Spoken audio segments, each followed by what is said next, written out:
Shalom Pak Esra, saya mau tanya, mengapa Allah menjelma menjadi laki-laki yang bernama Yesus? Mengapa Allah tidak menjelma menjadi perempuan? Nah, mengapa Allah menjelma menjadi seorang laki-laki dan bukan seorang perempuan? Karena nubuatan tentang Sang Mesias atau Sang Kristus itu di dalam Perjanjian Lama itu memang mengacu kepada seorang laki-laki.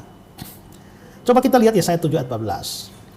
Sebab itu Tuhan sendiri akan memberikan padamu suatu pertanda. Sesungguhnya seorang perempuan muda akan mengandung dan melahirkan seorang anak laki-laki dan ia akan menamakan dia Immanuel. Jadi nubuatannya itu memang laki-laki. Yesaya 9 ayat 5, seorang anak telah lahir untuk kita, seorang putra diberikan untuk kita. Ya, jadi seorang anak, seorang putra, bukan putri. Ya. Lambang pemerintahan ada di atas bahunya, namanya disebut penasihat ajaib, Allah yang perkasa, Bapa yang kekal, bukan ibu yang kekal. Ya. Raja damai, bukan ratu damai. Ya.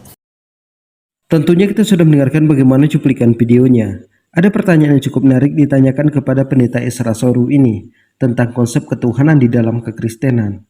Kenapa Allah itu menjelma sebagai laki-laki? Kenapa tidak menjelma sebagai perempuan? Pendeta Esra Soru mencoba memberikan penjelasan kepada jemaatnya. Jauh sebelum Yesus lahir, dia ini sudah dinubuatkan. Tapi menurut saya, nubuatan tentang Yesus ini gagal 100%. Kenapa? Karena Yesus sudah lahir baru muncul ayat ini. Ini bukan namanya nubuatan. Yang namanya nubuatan, orangnya belum lahir, tapi tanda-tandanya sudah dikasih tahu. Bisa kita perhatikan di Yesaya 9 ayat 5. Sebab seorang anak telah lahir untuk kita. Ayat ini menggunakan kata telah lahir untuk kita. Berarti Yesus sudah lahir baru muncul ayat ini. Maka nubuatan tentang Yesus ini gagal 100%. Jadi jangan kemana-mana dulu, kita dengarkan bagaimana selengkapnya penjelasan dari Bapak Pendeta Esra Soru. Tapi sebelum kita lanjutkan, silahkan dukung channel ini dengan cara tekan tombol subscribe-nya, bunyikan tanda loncengnya dan silahkan dibagikan videonya. Selamat menyaksikan. Tapi pertanyaannya adalah, kenapa dalam nubuat itu harus laki-laki? Kenapa tidak dinubuatkan perempuan saja?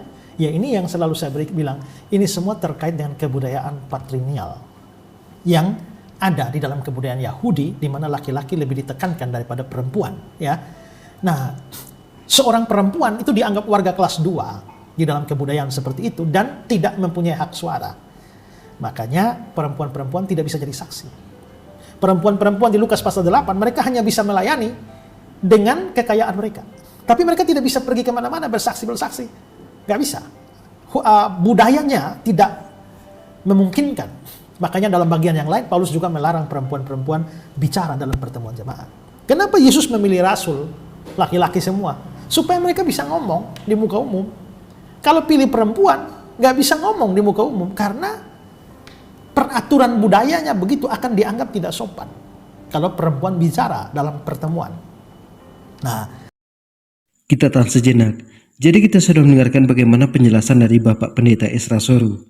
Selama ini Kristen itu selalu menuduh bahwa Islam itu merendahkan wanita. Tapi buktinya bukan Islam yang merendahkan wanita, tapi Kristenlah yang merendahkan wanita. Di mana Bapak Pendeta Esra Soru menyampaikan, kenapa rasulnya itu semuanya laki-laki? Karena ketika wanita berbicara di depan umum dianggap tidak sopan, dianggap tidak pantas. Bukankah selama ini mereka menuduh bahwa Islam itu merendahkan wanita? Tapi ternyata Kristen yang merendahkan wanita. Tanpa mereka sadari, mereka ini mulai membongkar bagaimana ajaran Alkitabnya yang sebenarnya. Kita dengarkan selanjutnya. sekarang pikirkan, kalau dengan konteks seperti itu, terus Yesusnya tahu-tahu menjelma jadi seorang perempuan. Gak bisa khotbah. Gak bisa kemana-mana, beritakan Injil, susah. Ya, tidak akan diterima di dalam kebudayaan patrilineal seperti itu.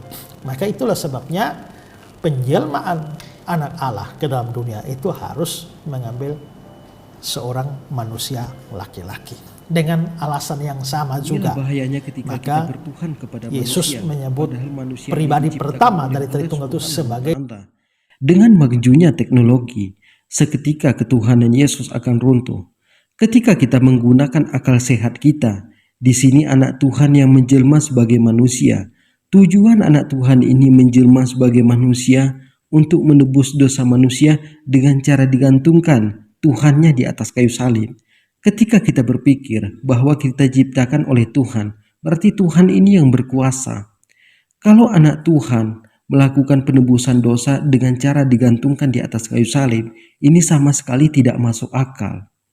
Sementara itu, ketika Yesus disalibkan, bukan kemauannya sendiri, dan dia tidak pernah mengatakan bahwa dia ini menebus dosa manusia, tapi Yesus ini disalibkan oleh tentara Romawi. Karangan dari para pendeta ini mempengaruhi Kristen yang tidak mau berpikir. Kenapa? Karena di dalam Al-Quran kita disuruh berpikir menggunakan akal kita, tapi di dalam kekristenan cukup diimani saja, jangan berpikir. Jika mereka 30% aja berpikir tentang Alkitabnya, maka hal-hal seperti ini akan terbantahkan. Tidak mungkin Tuhan itu menebus dosa manusia kepada Tuhan. Tidak mungkin Tuhan itu berdoa kepada Tuhan. Jadi kepada teman-teman di sini, terima kasih sudah menonton. Assalamualaikum warahmatullahi wabarakatuh.